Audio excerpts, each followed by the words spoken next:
In the previous video, we were trying to find out the area underneath this function here between 2 and 5. So we were trying to find out this area here. And one way of finding out this area would be for us to use Riemann's sum, where we would split up this area here into n number of strips and then sum up all the areas. Or another way of doing it was for us to use this new technique here. Well, for us to use this new technique here would be well, in order for us to use this new technique here, we need to realize that the area underneath the function here is equal to us integrating this thing here. You see, to find out the area here, we could either use Riemann's sum or we could use this new technique. But in order for us to use this new technique here, we would need to realize that the area underneath a function is equal to us integrating this function here. So what this new technique here is really us using the fundamental theorem of calculus. Okay, so now we're going to state the theorem. So what it's saying here is if capital F, so remember, if you have a function f of x, if you integrate it, the function will be capital F. Okay, so if capital F equals small f here, so what that means is this. Going back to here, remember, looking at this, when we integrate this, it gave us this thing here. So this thing here is really capital F, and this thing here is really small f. Okay, so this statement here, when it says if when you differentiate capital F, it gives you normal f. So what it's saying is that if you differentiate this, if you have a function where you differentiate this and it gives you this here, that's what it's saying.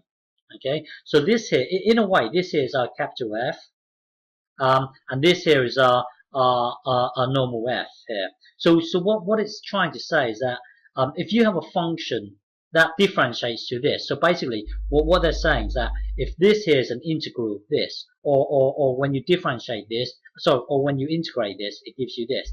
So what this statement here is saying is that well, if this thing here equals small f here, so when you read this, it's saying if you differentiate this thing here, if you have something that different, when you differentiate this thing here, it gives you this. That's what it's saying. It's trying to tie in. It's trying to tie in these two bits here. Okay, so when you differentiate this, so it's saying when you differentiate this, it gives you this. That's what this statement. That's what that statement is saying. So hang on. So fundamental theorem of calculus.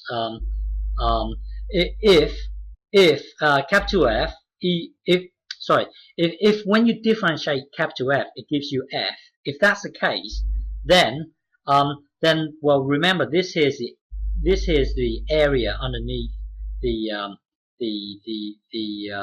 function. So one way of writing this area here would be, would be for us to do this. X. So one way of us expressing this area here would be for us to write it like this.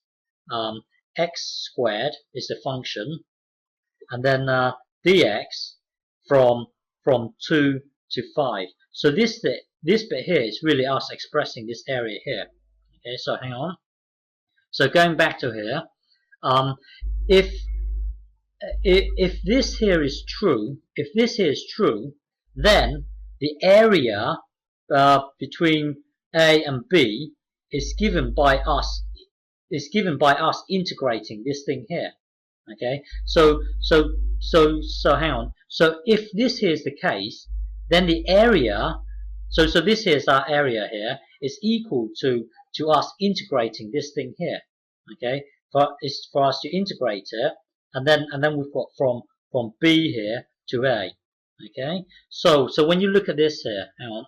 So when you look at this here, hang on. So this area here, if this area here is really this bit here, okay, and that is equal to, now Now it's saying if you want to know the area, well, the area here would be you integrating this thing here. So when you integrate this thing here, it will give you capital F. Okay, so hang on. So remember that this bit here is the area. Okay, so this area here is this bit here.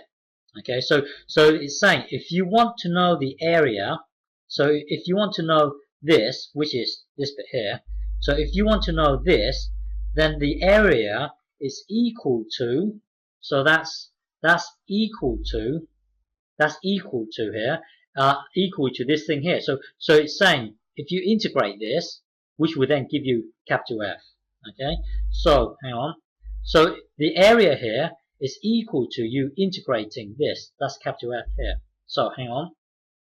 So if you want to know the area here, which is this bit here, that would be equal to you integrating this bit here, which will be a third x to the power of 3. Okay, and then from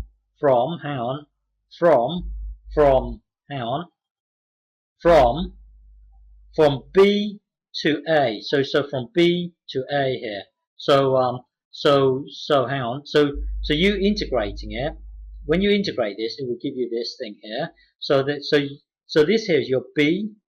So that would be a hang on. That would be a 5. And then this bit here would be your A. So this here would be a 2. Okay. So if you want to know the area, that would be equal to this thing here. Well, the meaning of this thing here is, hang on. So the meaning, so the meaning of this thing here is you putting the B into the F. So that's capital F of B, take away you putting the A into here, take away this. So hang on.